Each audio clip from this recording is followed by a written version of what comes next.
may tanong kayo sa batas, sagot na namin yan. Ang problema niyong legal, susubukan nating solusyonan.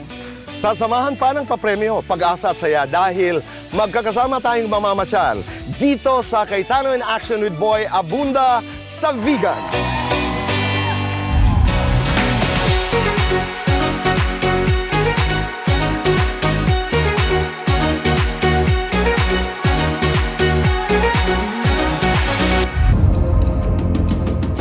Maraming salamat po sa Cayetano in Action with Boy Abunda dahil sa tulong po nila napag-ayos po ang problema namin mga pamilya. Lahat sinusolusyonan, agad ina-aksyonan. Sa Cayetano in Action, Boy Abunda. Huwag magpapi, alamin ang batas. Kung may legal na kaalaman, may laban tayong patas. Huwag magpapapi, doon tayo sa tama. Dahil sa batas, wala tayong kawalan. Cayetano Action, agad.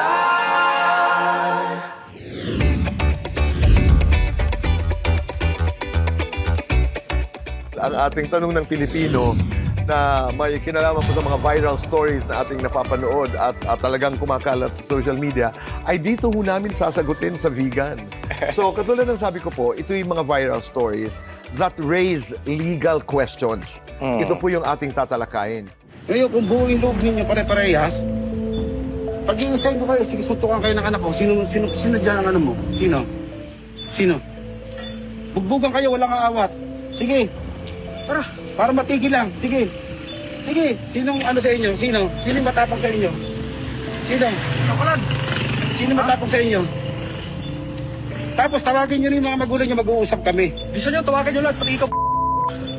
Meron tayo dito mga katanungan na sasagutin po ng ating mga abogado.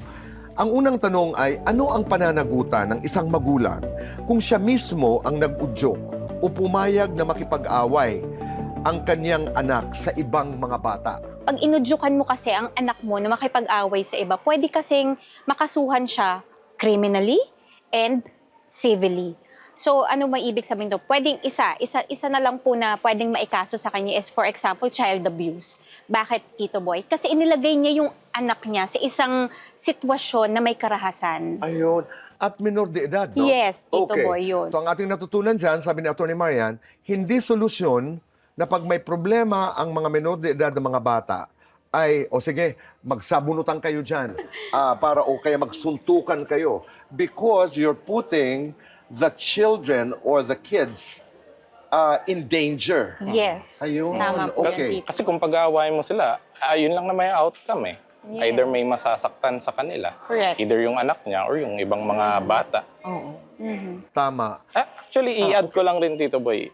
Kasi yung tatay, di ba, siya yung nag-uudyok. Meron kasi tayong concept sa criminal law, yung tinatawag na principal by inducement. So, hindi ikaw mismo yung gumawa ng krimen, pero ikaw yung nag-udyok eh.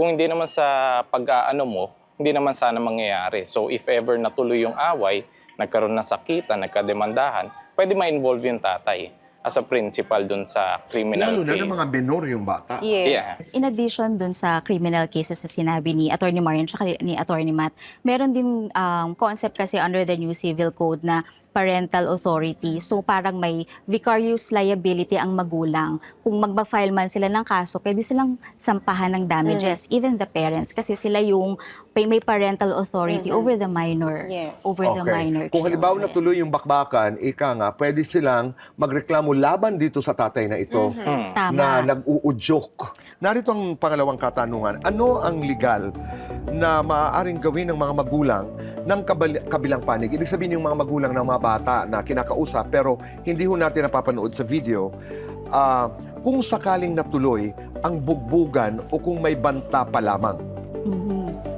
Ayun na nga yung sinabi mo kanina, Atty. Berna. Opo. Okay. Tsaka in addition po doon, meron po kasi tayong Anti-Bullying Act na tinatawag, no? So dito, yung school mismo ang may obligasyon para mag-impose ng sanctions kung sino man yung nag-initiate ng alleged physical attack or bullying man ito, lumabas na ito ay bullying. So meron siyang obligasyon para mag-impose ng sanctions kung sino man ang... Pero that will have to go through investigation. Yes. Oo, kailangan tama po. imbestigahan, hindi on the spot arbitrary na ikaw may kasalanan, Yes. ikaw may Yeah. kasalanan. Tama. Kailangan tama may po. pag-iimbestiga. Pero Yes school po. level na lang ito, Tito Boy. Kasi School required every school magkaroon ng anti-bullying policies Yes. and dapat effective yung mechanism nila. Okay. Ang pangatlong katanungan natin ay maaari bang masabi na child abuse o child endangerment ang ginawa ng tatay na mismong nag-udyok ng bugbugan ng mga bata? Definitely, Tito Boy, pwede siyang makonsider as discussed kanina ni Attorney Marian. Kasi nga, sa pag-uudyok mo na ma-involve sa fight, ina-endanger mo yung bata eh. Dahil wala namang ibang kakalabasan yan. May masasaktan at masasaktan. So, pasok siya sa catch-all provision ng ng child abuse law. Maraming salamat at marami tayong natutunan ngayong gabi. Katulad ng parati nating sinasabi, but before that, maraming salamat Attorney Berna, Attorney Matt, Attorney Marian. Thank you din Maraming salamat sa inyong pagbabahagi sa amin ng inyong kaalaman sa batas. At ang inyong katanungan, ang tanong ng Pilipino, sagot ng Cayetano in Action with Boy Abunda.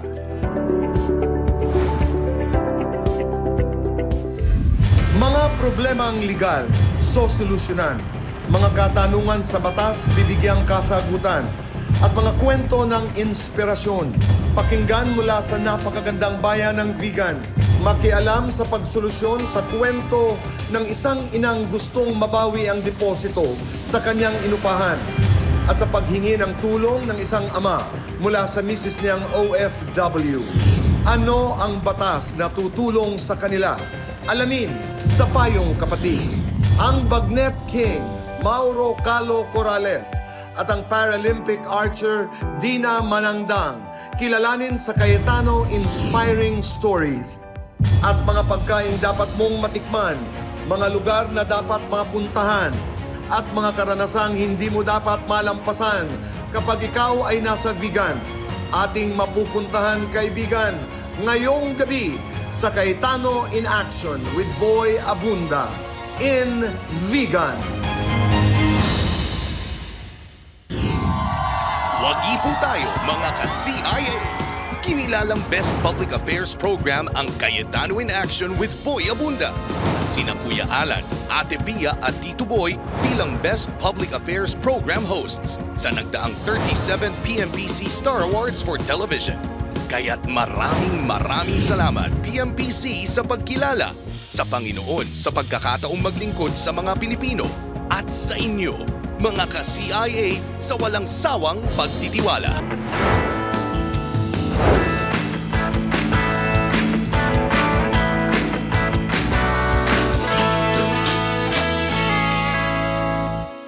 Hello, Dina. Kamusta ka? Mabuti naman po. At tapos si Coach Julio Julio. Welcome dito sa CIA with BA. Parte ng ating show yung mag-share tayo ng mga inspirational stories. Sa vegan, nabalitaan namin na may para-athlete tayo na makakasama.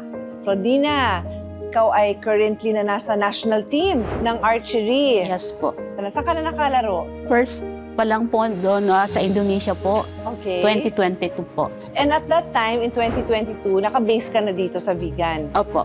Una kang nag-archery, nasa Baguio ka. Ilang taong ka nung una kang humawak pa lang ng bow and arrows? Hindi po, mga 40s na po. 40s, okay. Kasi So, 2018 lang po. 40s, na-expose siya to the sport of archery in her 40s. Can you imagine that? So, sports knows no age limit. So, nasa vegan ka na, nag-archery ka. Hindi pa po archery. Sa ibang sports po. Badminton po. Okay. Tapos yung table tennis po. At saka ano yung yun, naka-wheelchair powerlifting. or with your crutch? With my crutch po. Ilan kayo? Ilan kayo mga para-athlete?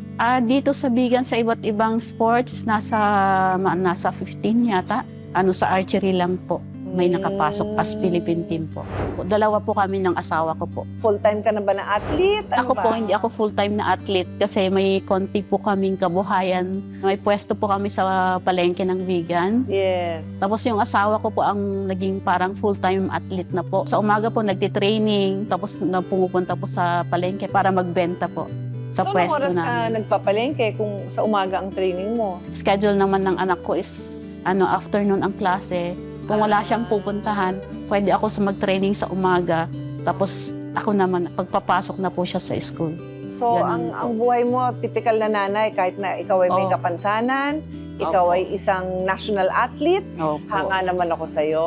Ikaw naman, Coach Julio, At saka yung anak niya po ay sa palarong pambansa player din po ng archery. ng archery. Naipasok. Graduated na po. So ikaw, Coach Julio, nagtuturo ka ngayon, coach ka ng archery, both for abled and differently abled. Opo. Pare-pareho mong tinuturuan ng archery yan. And by the way, may background ka ng ibang sport din, di ba? Hindi lang Opo. archery ang Hindi. naharap. Grade 5 po ako, ma'am. Nag-start po akong baseball po ako until college po. Varsity player po ako ng baseball. Yun din po yung rason kung bakit nakapag-aral po ako ng college. Luckily, nakapasok naman tayo sa DepEd. Way back 2007 po, natanggap ako sa Baguio City, Okay. Pine City National High School. So, nagkukos na po ako ng baseball doon. But then, napag-isipan po namin na lumipat na dito sa Ilocos po dahil sa yung renta ng titirhan. Nagsik po ako ng transfer po dito sa Ilocos. So akala ko po doon sa sa Santo Domingo, saan ako lumaki, wherein nandun po kasi yung baseball. But Okay. then ang bakante po is dito sa Bigan. Okay.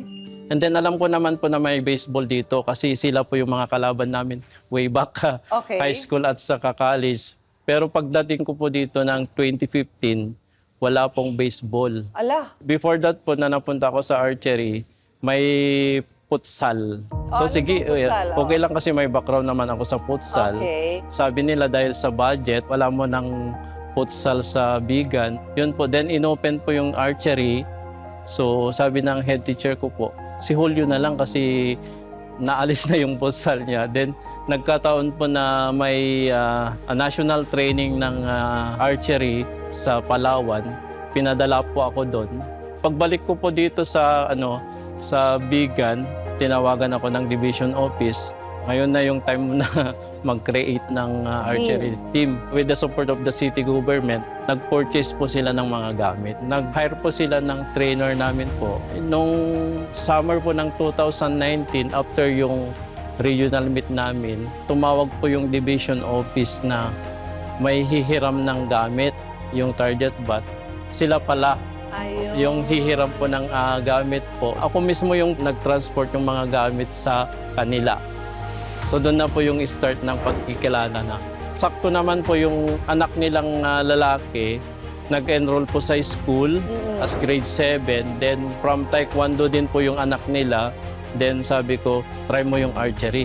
Okay. Since nag-archery naman yung mga parents, yung oo. parents. So ako na lang muna yung tumatayong local coach Nila. Well, hanga ako sa'yo, Julio, kasi nagamit mo yung background mo as an athlete. So, ang dami mong natutulungan. Opo. It's really an honor to meet all of you. And kami naman sa CIA with BA, gusto namin bigyan kayo ng konting tulong para sa pagpapatuloy nyo ng inyong training at ang inyong pagpapakilala sa buong mundo na sa Pilipinas may magagaling sa archery. Ito ay munting tulong namin sa inyo mula sa CIA with BA.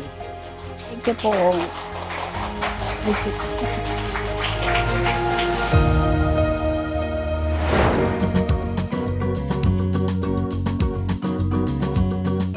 Nandito ulit tayo sa ating payong kapatid at ang humihingi ng ating payo, si Tatay Hipolito. Tatay, pwede niyo po bang maibahagi sa amin kung ano po ang dinudulog niyo sa Cayetano in Action with Boy Abunda? Last year na stroke ako. Noong January na, nagpaghiwalay na yung asawa ko. Kulang kami sa mga budget. Kailangan ko lang ng tulong. Nakipaghiwalay siya dahil may binigay ba siyang rason? Iwalay na lang tayo, sawa na ako, sabi niya. Meron naman kaming isang bata, ma'am. Nasaan po ang misis niyo po ngayon? Nasa abroad mo. Domestic helper. Tapos nagpapadala po ba siya ng sustento? Nung January mang wala na. Kaya pinilit ko nang magtrabaho. Nag-tricycle ako. Hindi pa okay yung mga kamay ko. Delikado pa. Tigas pa yung kamay. Ilang taon na po ba ang anak niyo, Tatay? 7, ma'am. Kung pwede sana, ma'am, may anak naman kami. Kung pwede sana magkabalikan kami. Mabuo pa yung pamilya namin. Napansin ko tayo may sing-sing ka. Yan ba yung wedding ring nyo? So, hindi ko pa tinatanggal. Mahal niyo pa po. Siyempre, ma'am, kahit sinabi niyang hiwalay na kami. So nakakapag-usap pa kayo hanggang ngayon? Sa bata lang, sir, nagme-message lang siya. Doon sa anak nyo. Pero kayo mismong dalawa, hindi na... Hindi na, sir. Kung minsan, pinipilit na lang yatang makipag-usap eh. Pero wala naman siyang kinakasama. Yun ang hindi ko alam, sir. Kailan po siya huling umuwi? Last July 2024. 2024. Pero since kasi may anak, we suggest talaga na mag-usap po kayo kasi syempre ang maaapektuhan po nito is yung anak niyo po. Kinakausap niyo po ba siya? Nag-e-effort Parang kayo ganun. na tawagan Oo, ma'am. siya? Parang nananuyam ba rin? Kasi- Pero parang matigas. Gano'n na po ba kayo katagal na magkasama? Nga, 2007 kami kinasal. 18 years. Tagal naman, pero yung nagkanak kami ng 2018, kung hindi na makipagbalikan, di sustento na lang. Kasi hindi pa ako masyadong nakapagtrabaho. Hindi pa ako magaling. Sa batas kasi natin, tatay, no, may obligasyon kasi parehas nanay at tatay na magbigay talaga ng suporta sa kanilang anak. And even with each other, di ba? Yeah, Kailangan yung yes. suportahan yung isa't isa hanggat magkasawa kayo. Yes. Paano yung bata, ma'am? Kung sakali. Yun, kailangan niya po, tatay, na suportahan ang inyo pong anak. Kung ayaw man niya suportahan yung tatay, sana yung bata man lang, di ba? Lalo na't nag-aaral ngayon. Dahil kung ano man yung away ng magkasawa, dapat labas rin naman yung anak, kumbaga. Kung sa ganong situation, tatay, since nasa abroad siya, ang pwede namin initially gawin na maitulong, pwede tayong sumulat ng demand letter sa kanya na formally na humihingi tayo o pinapaalala natin sa kanya yung obligasyon niya na magbigay ng suporta sa anak ninyo. Under the law rin po, kung sino yung mas may capacity to pay, siya yung mas may malaking parte dun sa obligasyon ng pagsuporta sa anak nila. So sinabi nyo nga po kanina na kayo ay nagkaroon ng sakit at nagre-recover po kayo ngayon, nagpipilit po kayo, though hindi pa kayo fully recovered. At si Mrs. po ninyo ang working ngayon sa Hong Kong. Siya ang may employment, siya ang may needs to employed pa provide rin for siya the family. Kaya Oo. Kawawa yung bata eh. Paglaki niya, broken family. Ano ho bang pangalan ng asawa niyo? Mary Jane Mary Jane. Baka naman mapanood ni Nanay Mary Jane ito. Magbago isip niya. Open naman yung show kung gusto nyo dito mag-usap or kung gusto nyo privately. Kung sa tingin nyo mas makakabuti, open kami tumulong.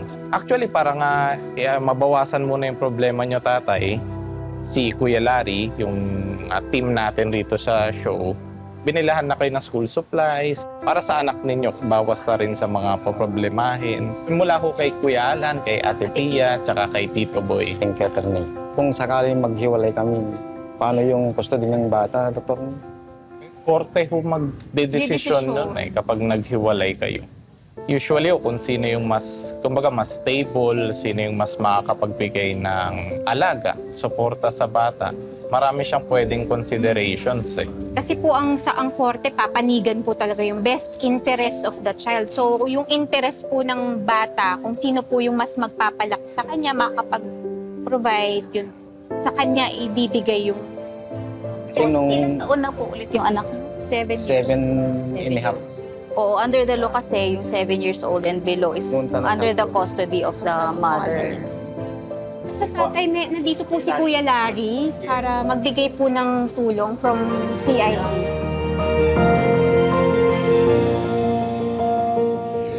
Walang maibigay na detalye si Kuya Hipolito kung saan nakatira ang kanyang asawa sa ibang bansa.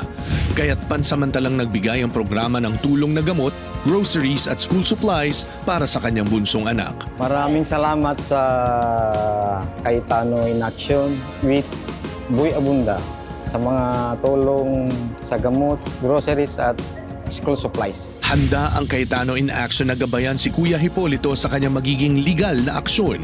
Oras na maibigay niya ang mga detalyeng hinihingi ng mga abogado.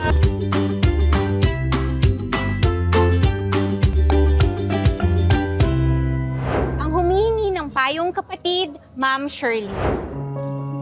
Magandang gabi po sa inyo. gabi rin po. Pwede niyo po bang maibahagi po sa amin dito sa CIA with Boy Abunda kung ano po yung gusto niyo pong ihingi ng payo sa atin? Kasi po, pinaalis po kami sa nirerentahan naming bahay nung nakaraang May po. Tapos, hindi ko pa po nagamit yung deposit ko po na 1.7. Kaya yun po ang kinukuha ko po. Tapos ayaw po ibigay. Yung 1.7, yung malinaw na deposit yun. Opo. May kontrata ba to o wala? Verbal lang yung ano. Bali, may pinirmahan po kami noon na papel, yung mga bawal po sa... Yung mga bawal lang. Opo. Pero yung mismong sa House rules pag-upa, wala. Wala po. May resibo po ba kayo nung pinagbayaran nyo ng deposit? Meron po, pero hindi ko na po naitabi. Pero may naitabi pa kong resibo, mga 2 resibo na po. Nagpabarangay po ako, pero sabi nila nung napabarangay ako, hintay ka muna ate kasi ano po nun, pangampanya.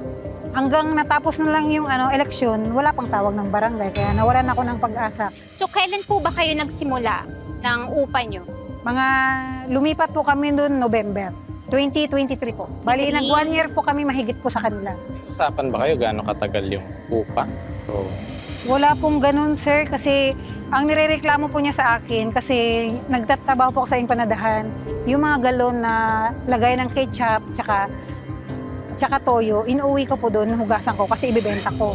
Pero sabi niya, makalat daw. Sabi ko naman, hindi naman kasi nakasabit, pati yung tray ng itlog, kasi nabibenta po yun. Sabi niya, wala na daw magrenta sa kanya kasi nakikita kalat po sa amin. Parang kami po ang pinagbibintangan na wala daw nagrenta sa boarding house nila kasi makalat din po. Pero hindi po standard kasi yung CR pa lang bagsak na po sila. Okay. So ito pong nirerentahan nyo ay isang kwarto or Opo, isang kwarto lang, maliit lang. pero ang issue nyo na lang is yung hindi pagsoli nung deposit na 1,000. May binigay pa siyang rason bakit ayaw niyang isoli. Wala po, ayaw na po mag-reply ng text. Gusto ko po sana magharap kami sa barangay para maliwanagan po ako. Pero hindi naman po na-action yung barangay sa akin. Binigyan kayo ng notice na umalis na kayo. Meron ba kayong certain days na pinag-usapan na aalis kayo or on that day pinaalis na kayo? Sabi niya po, nung binigay ko nung bayad ko ng May, sabi niya dapat hanggang katapusan wala na kayo dito. Sabi ko sa kanya, ibalik mo sa akin yung deposito. Sabi niya, sige, babalik ko ngayon sa'yo. Basta ngayong araw na to, aalis na kayo. Hindi po na pwede yun kasi mahirap po maghanap na malilipatan. Kailan po yun inano sa inyo, sinabi? Nung May 5 po. May 5. Pero umalis po kayo ay? May 18 po. Nagbabayad ka tuwing A5. Opo, pag lumampas na po yung kasi may penalty na po. Oo. So yung simula May 5 hanggang May 18, binayaran mo pa siya? Ang pagkakaalam ko, yung May 5, plus na po na po yun, bayaran Last po na yun. bayad. Tapos Opo. sinayaan ka lang niya mag-stay muna para maayos Feeling yung ko po mga kasi meron pang makukuha po na deposito. Gusto ko po sana talagang kausapin siya sa barangay para maliwanagan po ako. Pero wala na pong action. Meron ko pong reklamo doon pero hindi po ako tinawagan. Hindi na action na ng barangay and Opo. then ang gusto nyo lang po talagang idulog sa Cayetano in Action with Boy Abunda is yung maisoli sa inyo yung security deposit. Simulan ko po yung ating payo bilang mga abogado.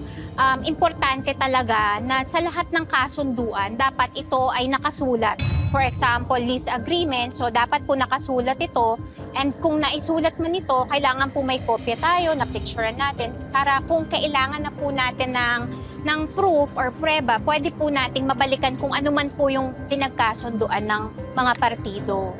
Oo, or kung hindi man ito nakasulat, Miss Shirley, sana yung mga resibo, lahat ng resibo ng pinagbayaran mo, na-keep mo in one place para pag may ganitong mga conflict na dumating, pwede mo siyang balikan at makita mo na ito yung binayaran kong deposit, ito yung monthly rent ko. Kasi under the law, iba kasi ang advance at iba ang deposit. Yung advance is, nire-require ito ng lessor para sa mga advance rental ng lease. Pero yung deposit is, binabayaran siya ng lessee for the unpaid utilities, cleaning fees, may sira yung kung unit. nasira yung unit. So, Doon yun ba po sa yung situation distinction. nyo? May sira ba? Meron Wala ba kayong hindi Wala. nabayarang kuryente, tubig? Wala, kasi yung renta po, kasama na po yung kuryente doon. Ayun. Kasi kung ganun yung situation, dapat talaga isoli niya yung 1,700 na deposit. Karapatan mo yun sa batas. Ayun nga, kaso ang pinoint out nga ni Attorney Marian and Attorney Bernadette, importante kasi yung in writing nakasulat, lalo na yung resibo. Hindi naman sa hindi mo mare-recover to, pero mas madali sana kung hawak mo na mismo na nagbigay ako ng 1,700 para deposito. Alam mo para madali, pag pumunta tayo sa korte o sa barangay, madaling makita na eto, ayan na ebidensya ng deposit Bakit tayo mo pang isoli? Parang gano'n. Kasi sa situation nyo, pwede niyang tanggihin. Sabihin niya, hindi, wala man siya binigay na 1,700. O kaya sabihin niya, hindi, advance rent yung 1,700, hindi naman deposit. Pero kaya namang patunayan pa rin. So yun nga lang, mas mahirap siya na... Kasi walang katibayan. Subukan po natin kausapin yung pinagre-rentahan nyo po na yung boarding house na yon. Tayong gumawa ng demand letter para kay Ate Shirley na, kasi nga medyo mahihirapan siya sa ebidensya. At least kung may letter, tapos i-acknowledge niya na ayokong ibalik, so in-admit mo na rin na may deposito nga na hawak ka. So, Pero it will take time. Tatagal. explore ho natin kung ano yung mga options May tatanong po ako, attorney. Yes, ano po? Pwede po ba yung pag yung tenant po sasabihin na alis na kayo sa katapusan, pwede po ba yung kahit wala pa kami malilipatan? Agad.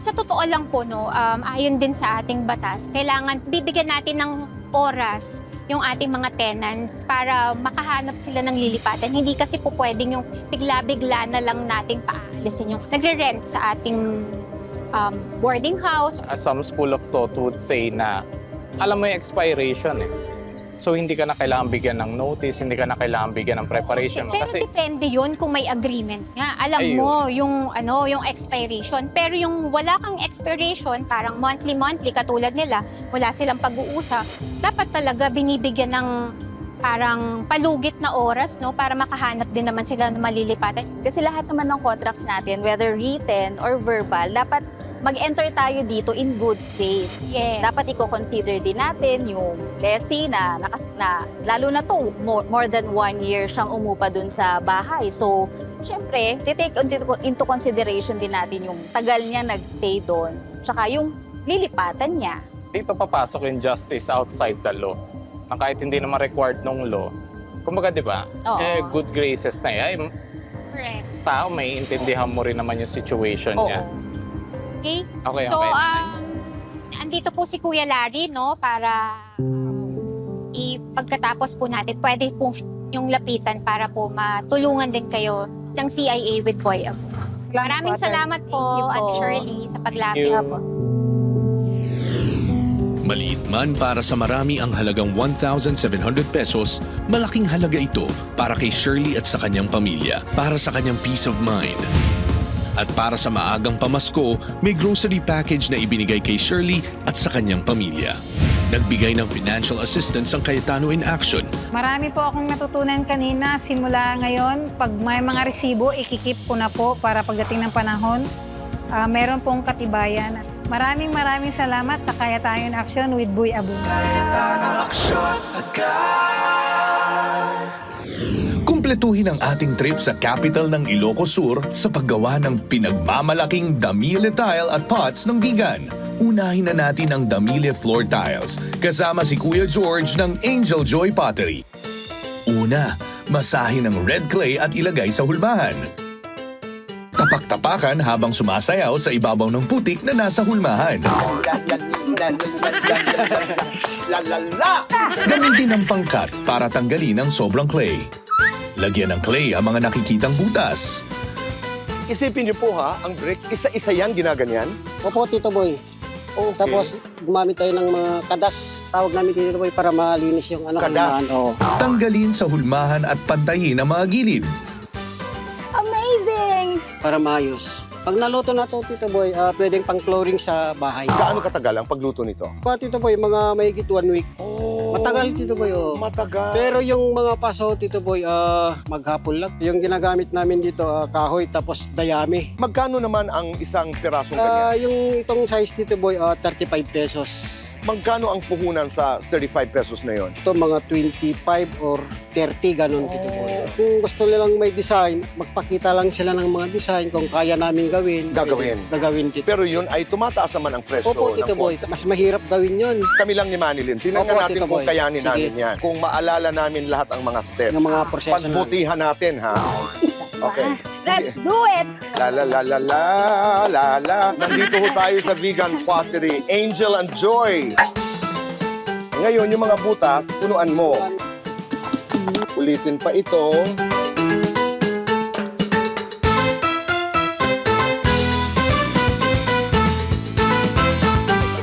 Pwede nang gumalaw, Tito Boy? Palakpakan nyo naman.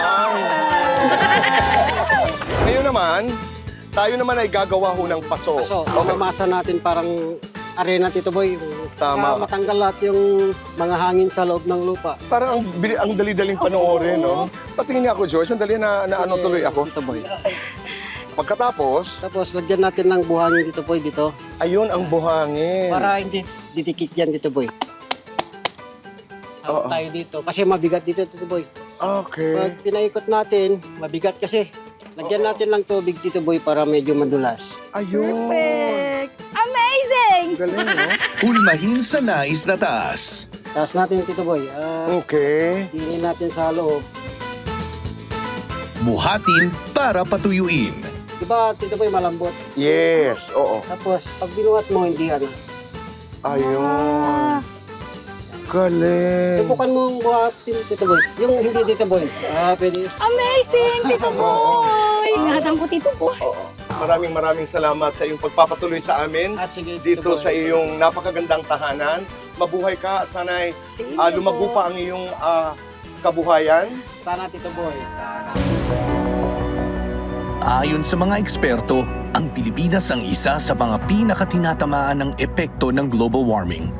Mas malalakas at madalas na bagyo, pagbaha at pagtaas ng tubig dagat. At ang mga lubhang naapektuhan, ang mga mamamayan. Kaya naman patuloy rin ang paggawa natin ng iba't ibang paraan upang mas mapababa ang epekto nito sa atin. Tulad na lamang ng Barangay Santa Lucia sa bayan ng Narvacan, Ilocos Sur. Dito, ang sikat ng araw ay mahalaga dahil ito ang ginagamit nila sa pagpapatakbo ng kanilang public market. Welcome po sa Narvacan, Ilocos Sur, and nandito po tayo ngayon sa Narvacan Farmers Market, the first solar-powered public market here in the Philippines. So, tuloy po tayo. Nahahati ang Narvacan Farmers Market sa dalawa. Ang northern side kung saan matatagpuan ang palengke at ang southern side naman kung saan may mga commercial stalls at kainan. So, dito po sa Narvacan Farmers Market, we have 6 sections, 2 restaurants, and 1 grocery store. So, yung 6 sections is composed of meat section, fruits and veggies, food court section, dry goods section, agri-product section, and commercial space section. Ito po yung meat section. Sa area na po ito. And sa left naman po, food court section. And ang fruit section po natin. And ang vegetable section. And dry goods section. Nandun po. Dito po naman ang agri-product section. Layunin ng lokal na pamahalaan ng Narvacan na hindi lang makatipid sa pagkonsumo ng kuryente, kundi pati na rin makatulong sa pagpapababa ng epekto ng climate change. So dito po sa Narvacan, Ilocos Sur, there is a solar-powered market. And with us is Nico, who is the market supervisor dito sa Narvacan Public Market, who we will talk to and learn all about this solar-powered market. Yes, ma'am. Welcome. Thank you so much, ma'am. Welcome. Opo. So how exciting naman, no? Yes, ma'am. Apparently the first in the country. Yes, ma'am. Yeah. So tell us what life is like for our market vendors na may solar-powered. Unang-una, nadatnan mo pa ba yun nung wala pa siyang solar-powered? Yes, ma'am. Opo, ma'am. Nadatnan mo na rin. Okay. Previously po kasi, yung public market namin is a typical public market Yeah. lang po. And na-transfer po ito sa ibang location. And pagka-transfer po doon na rin po nag-come up yung local government ng Narvacan na idea na lagyan ng solar-powered market. Wow!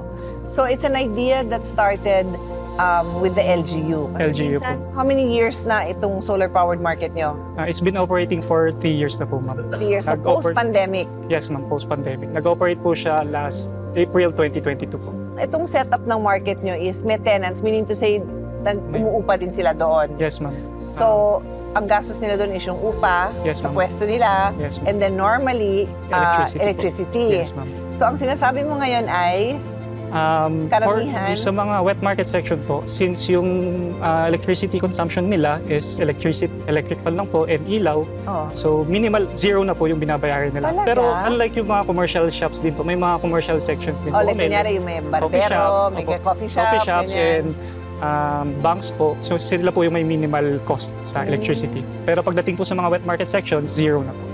Wow, zero. Yes, So, ang laking, so kumbaga yung kinikita ng mga market vendors, imbis na ipinambabayad nila ng kuryente, kita na nila. Kita na nila po. Opo. Tama po. Wow, ang sarap naman pakiramdaman na mas lumalaki ang kita ng mga vendors natin. Yes, ma'am. So, you know what I want to share din? Kasi yung work ko ngayon is on sustainable development. I'm chairman of the Committee on SDGs, so Sustainable Development Goals, Innovation, and Futures Thinking. And what I want to share sa mga kababayan natin, which I'm sure yung mga vendors nga ng market, nafe-feel na nila, ang SDG 7 is affordable and renewable, reliable energy. So, which means na yung goals natin for the country is magkaroon tayo ng kuryente na maaasahan natin, pero sustainable siya, which means hindi po yung gawa sa oil. Katulad dito exactly, yung gawa sa solar. Dahil wala siyang mga byproducts na nakakasama sa lupa, sa hangin, sa kalusugan ng mga tao. So the mere fact na ginagamit yung solar, ang laking tulong na yon sa mga kababayan. In addition to clean energy, it also affects SDG 11, which is Sustainable Cities and Communities. Kasi nga, yung buong community nakikinabang. Yes, Feature na ba kayo sa kahit sa mga parang mga international Not yet po. not yet? O di tayo na magpapa-international sa inyo kasi nakakatuwa Yes, ma'am. naman. Sana po, malaking tulong po to raise awareness din. Ilan bang vendors nyo? Around 200 vendors po. O, ang dami rin, Yes, di ba? Okay. So, kasi I wanna come back to you talaga and Salamat think po. of Yes, other ways we can really make we can support na maging sustainable pa talaga ang araw-araw na buhay ng mga kababayan natin in Narvacan and in particularly the Narvacan public market na maging role model siya sa ibang lugar. Yes, ma'am. Maraming salamat po, ma'am. Yeah, anything else you wanna share? Sana po makabisita po kayo sa Narvacan Farmers Market. Sa Narvacan ba, may area ka din ba doon na pang tourist or it's more locals? Meron din po, ma'am. May mga local Mga pa-handicrafts, tourists. mga handicrafts din for local tourists, Yes, mga ma'am. ganyan. Like Bagnet po. Of course, Bagnet. Oo. Watchtower po. Old Watchtower sa Narvacan May po. watchtower doon na Yes, pwedeng ma'am. bisitahin. I Yes, think ma'am. Opo. napuntahan ko na yata yan. Yes, ma'am. Oh, yun naman pala. So, pagka bibisita na rin lang kayo sa vegan, part ng vegan is Narvacan. Mas unang madadaanan yan, di ba? Opo, Pag tama nag-land po. trip kayo. And yun, puntahan nyo yung watchtower, tapos bisitahin nyo yung first solar-powered market in the whole country. Maybe pa nga in the whole world, pero definitely in the whole country. Thank you Yes, so ma'am. much, Thank you so much, Nico, and ma'am. congratulations. Please Thank give you. my warm regards Thank you so sa much. lahat ng kababayan natin. Salamat din po, ma'am. Thank you po. Dito sa Ilocos Sur, hindi lang bida ang mga pasyalan kundi pati na rin ang iba't ibang kainan na dapat ding puntahan. Kung gusto mong matikman ng masarap at authentic na lutong Ilocano, naghahain yan ang Panganan Ken Ihawan Toy Ciudad, Tibigan. At isa sa mga specialty nila rito ang igado. Malaki ang naging Spanish influence sa popular na Ilocano dish na ito. Hango sa salitang Kastila na higado na ang ibig sabihin ay liver. Kaya naman, ang isa sa mga pangunahing sangkap nito ay atay ng baboy na niluto kasama ng iba pang sangkap sa malinamnam na sauce. Bukod sa igado, inarayo rin dito ang iba pang mga Ilocano food tulad ng dinakdakan, na maikukumpara sa sisig ng mga Kapampangan. At sinanglaw, isang mainit at maasim na sinabawang lamang loob ng baka. At kung gusto mo namang makatikim ng pinakbet na sinahugan ng mga sariwang gulay, meron yan dito sa Pinakbet Farm.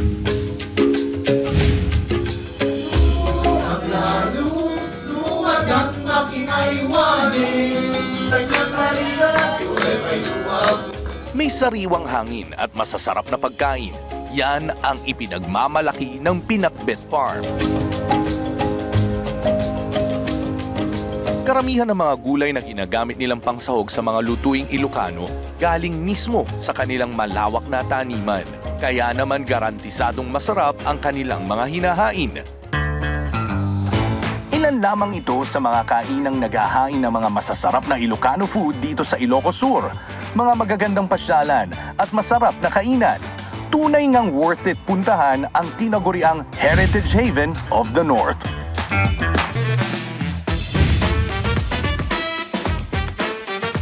Bagnet, isa sa mga pagkaing maituturing na pride ng vegan. Tila simple man ang pagluluto nito, mabusisi at kailangang paglaanan ng oras upang makuha ang tamang lutong, timpla at lasa.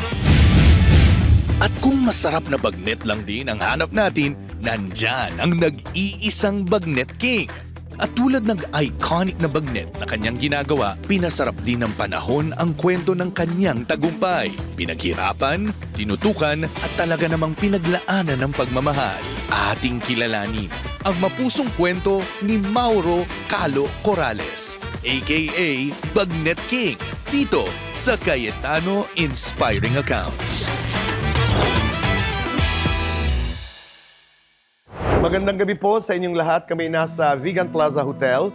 Kasama ko po ang tinaguriang Bagnet King sa buong Pilipinas, sa Mangkalo. Magandang gabi po. Magandang gabi nito. Kumusta po kayo? Okay lang, Tito Boy. Bakit napakasarap po ng bagnet dito sa vegan? At bakit napakasarap ng inyong bagnet po? Kasi puro fresh ang linuluto namin, sir, at saka karamihan puro liempo ang linuluto namin sa Narvacan. So ibig sabihin po, Mangkalo, sa bagnet, merong mga bagnet na hindi lahat liempo.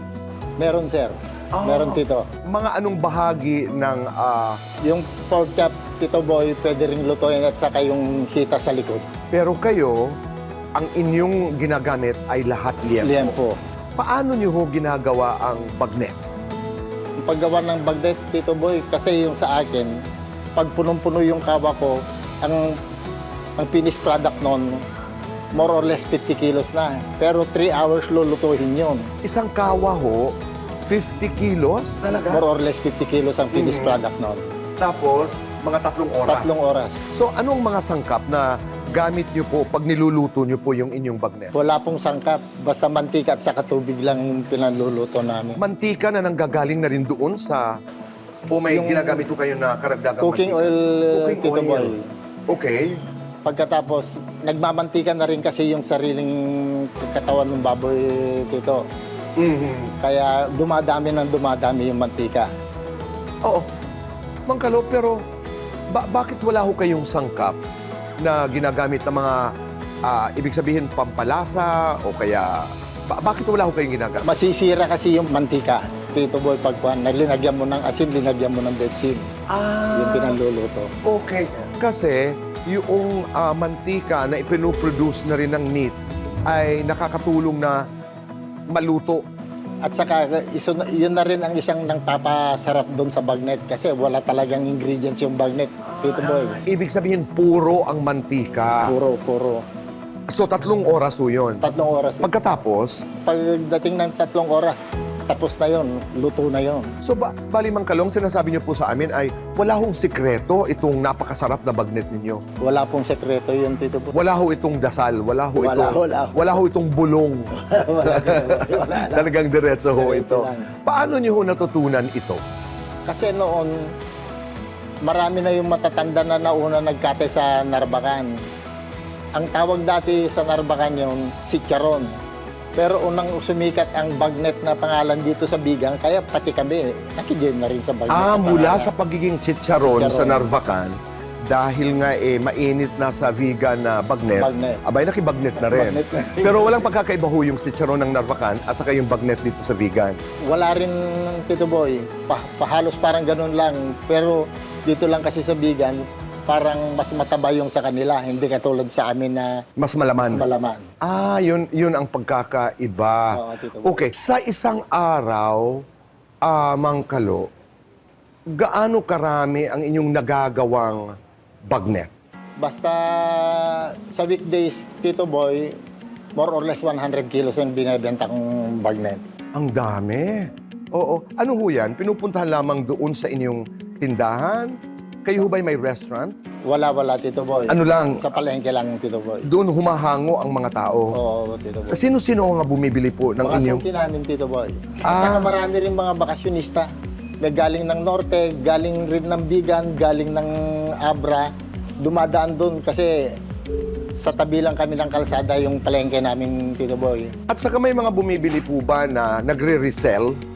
Meron, Tito Boy. Di ho ba? Parang Oo. kukuha ho sa inyo tapos i-resell ho nila sa kanilang mga tindahan o di kaya sa kanilang mga restaurant. Kahit sa Manila, Tito Boy, meron kumukuha sa amin. Meron. Pinapadala namin.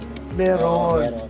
So ganun karami ang inyong ipinoproduce sa bawat araw. Oo, Tito Boy. Oo. Ano ang nagawa po ng negosyong ito sa inyong buhay? Kwan, Tito Boy, nung maliliit pa yung mga anak ko, kung tutuusin, wala man lang akong maibili ng pagkain ng mga anak ko, panggatas ng anak ko. Hanggang sa, kasi buy and sell lang negosyo natin, Tito Boy, mga palay, mais, ganun lang noon. Seasonal naman. Kaya kung minsan walang pera. Pero nung nagnegosyo na kami ng ganito, kahit papano, nakapagpatayo na ako ng bahay, nakakabili na ako ng sasakyan na cash basis. Ganun, Tito Boy. Hindi hulugan, cash basis. Ano ho yung mga challenges nung kayo nag-uumpisa? Ano ho yung mga problema na pinagdaanan niyo po nung nag-uumpisa ang inyong negosyo? Nasubukan naming hindi nagbenta ng baboy ng 4 na buwan, Tito Boy, kasi nalubog na sa utang at saka marami na rin kasi kami pa utang na hindi nasisingil. Kaya pati kami, nalubog na kami sa utang. Kaya tumigil kami ng 4 months. Anong ibig sabihin po ng nalubog sa utang? Kayo umuutang para sa kapital ng inyong negosyo? Oo, Tito Boy. Oo, tapos nagpapautang din ho kayo para maubos yung inyong paninda. Yung paninda. So dumating ho doon. Talagang ganun, Tito Boy. Paano ho nyo nalampasan yun? Pinahiram ako ng pera ng mga kapatid ko, Tito Boy. Pagka bumalik ako, Okay. ayun na. Nung bumalik ako, dire-diretso na. Kumusta naman ho ngayon ang Corales Meat Shop? Kahit papaano, Tito Boy, nakakapasyal na rin tayo sa ibang bansa. Saan po, Mang Kalo? Nagaling na ako ng Singapore, Thailand, galing na rin ako ng UAE, galing na rin ako ng Canada. Ano ho ito? Pagdalaw, turista lamang. Kasi turista lang, Tito Boy. Ang saya, oho. Para naman makapag-travel, para naman Habang nakakalakad pa na. Tama. Tito Boy. Alam mo, tama ho yun. Aanhin naman ho ang pera kung hindi magagamit ng maayos. Pero napakaganda kasi naghahanap buhay, pagod, pero nag-i-enjoy ho kayo sa inyong negosyo. Pero ang nakakatuwa ay nagagamit niyo po ng maayos ngayon dahil nai-enjoy niyo po. Can you imagine you've gone to other countries, now US, Canada, SG at marami pang iba. Nakakatuwa po. Imbitahan niyo po ang lahat ng ating mga kababayan na dumalaw sa Corales at sa Narvacan at sa Vegan. Dito po tayo sa buong Pilipinas at sa ating mga kababayan sa abroad. Mang Kalo, kayo po. Iniimbatan ko kayo na dumalaw sa Narvacan Farmers Market at saka sa dito bibili ng bagnet. Narvacan bagnet sa Bigan bagnet. Ayan. Pag natikman niyo po ang bagnet ng Corales Meat Shop, paminsan-minsan makakalimot ka ng iyong pangalan. Biro lamang po, pero napakasarap po talaga. Mang Kalo, maraming salamat po sa inyong kwento at God bless you at mabuhay po kayo. Maraming salamat. Kasalukuyan kami nasa Vegan po. Vegan Plaza Hotel. Maraming salamat for welcoming us to your hotel kung saan kami nagkakwentuhan ni Mang Kalo. Maraming salamat. Mabuhay po ang vegan, mabuhay po ang Pilipinas. Ito po ang Cayetano in Action with Boy Abunda. Alam nyo bang ang Ilocos Abel hindi lang maganda, kundi subok din ng tibay? Pwede nga raw itong ipamana dahil tatagal ito tulad ng mga antigong bahay dito sa Vigan. Dito sa Vigan, 3 ang lugar na kilala para sa loom weaving ng Abel cloth. Ang Barangay Mindoro, Barangay San Pedro at Barangay Kamangaan. Hi, Ma'am Bergie. Paano po kayo natutong mag-hobby? At sino po nagturo sa inyo? Natuto po akong mag-hobby nung ako'y tumira na dito sa Ligan. Bali, natuto ako, tinuruan ako ng aking auntie. Ate Bergie, ano-ano po mga produkto yung nagagawa niyo? Ay, ginagawa po namin dito yung mga table runner, placemat, kitchen towel, hand towel, yung pong mga beach towel, kumot, ginagawa rin po dito yung mga yan. Ito pong mga telang to, pwede rin po namin gawing bag, coin purse, sapatos. Yan, marami po talaga yung nagagawa ng mga produkto. Ate Bergie, paano po nakakatulong sa pamilya niyo yung pag-hobby? Malaki rin po na itutulong niya kasi dito ako kumukuha nung ibinibigay kong baon ng mga anak ko na nag-aaral. Ang pinakang masayang parte naman po dito sa paghahabi, halimbawa po, may mga turista na dumadating dito sa amin. Masaya kami kasi proud po kami na napapansin yung, na-appreciate nila yung ginagawa namin. Ate Bergie, ano pong pakiramdam na isa po kayo sa nagpapanatili ng tradisyon ng pag-hobby? Masaya po sa pakiramdam at saka ang importante po sa lahat kasi dito yung may papasa mo sa mga susunod pang mga henerasyon. Para sa akin, ang mensahe ko sa kanila, pag-aralan nila tapos ituloy-tuloy lang nila, may enjoy nila kung paano mag-hobby. When in Vigan, ang Abel hindi lang pasalubong sa mga kaibigan, perfect wear pa na personal ninyong maiibigan.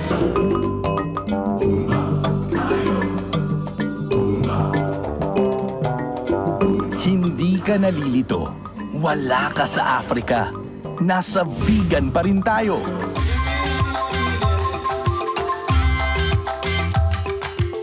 Matapos mong lakaran ng cobblestone road ng Calle Crisologo, tumapak naman sa lupa at mga damo para makakita ng wildlife. Kumpletuhin ang vegan experience with a side trip sa Baluarte. Ang Baluartes po ay tahanan po ng maraming wildlife. Iba't ibang exotic animals ang makikita dito. Para kang nasa zoo, pero kasama mo silang nakakahalubilo. Para kang nasa Safari Adventure, pero nasa Ilocos ka lang. Itinatagpo ang Baluartes po noong 1991 ni Governor Luis Chavit Singson. Mula 1991, naging bukas ito para sa lahat, para mas mapalapit tayo sa ganda ng kalikasan. Sa lahat po ng aming viewers, pasyalan po ninyo ang Vigan City, particularly ang Baluartes po. Kaya kung gusto mong masulit ang biyahe, wag lang sa lumang kalsada ang selfie. Make it a full vegan experience with a side trip sa Baluarte.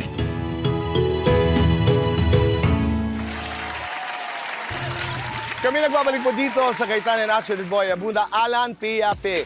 At ang ating mga players ngayong araw na ito ay mga miyembro po ng Fed Toda ng Metro Vigan. Palakpakan po natin.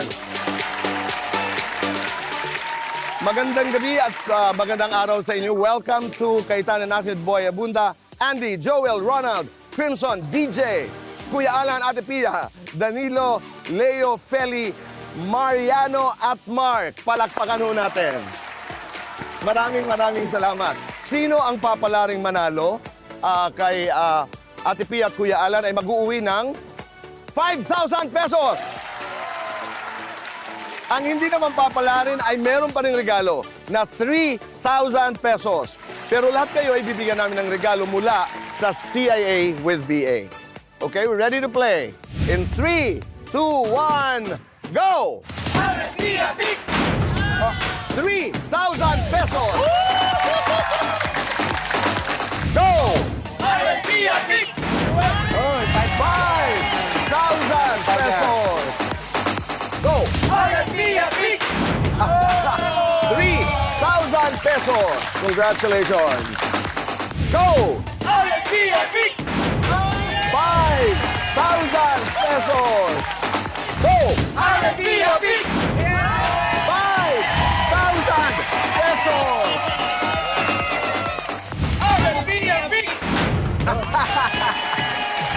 5,000 pesos! 5,000 pesos! Ba, 5,000 pesos. Maraming salamat. Go! 5,000 pesos! Go! 5,000 pesos! Go! Dapat kompleto dahil 5,000 pesos. Lahat kayo nanalo. At ngayon naman tayo may mga regalo para sa ating mga kasamang mga taga-Toda sa Metro Vegan. Fed Toda ng Metro Vegan. Maraming salamat. Pakita natin, Kuya Boy. Doon sa hindi nakakita pa, meron ng isa. So, eto po, sa ating isang segment, naririnig nyo po ang payo. So, ito po ang payong kapatid.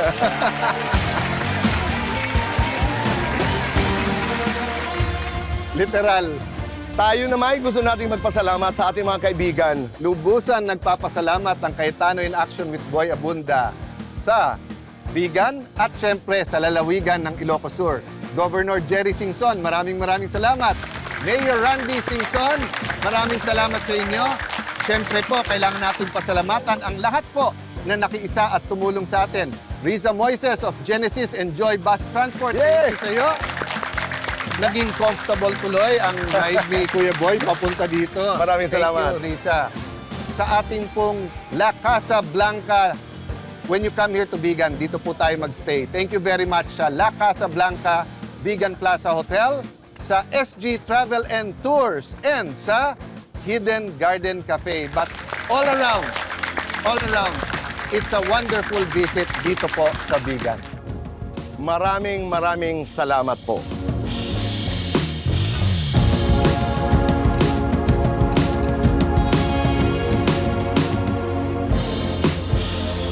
As my father, the late Compañero Rene Cayetano would always say, huwag magpaapi, alamin ang batas. Kung may legal na kaalaman, mas mailalaban ang ating karapatan. Kung lamang ho tayo sa tama dahil sa batas, wala ho tayong kawala. Kita-kita ho tayo next week. Dito lamang sa Cayetano in Action with Boy Abunda. Tayo sa tama, dahil sa batas, wala tayong kawala. Cayetano Action.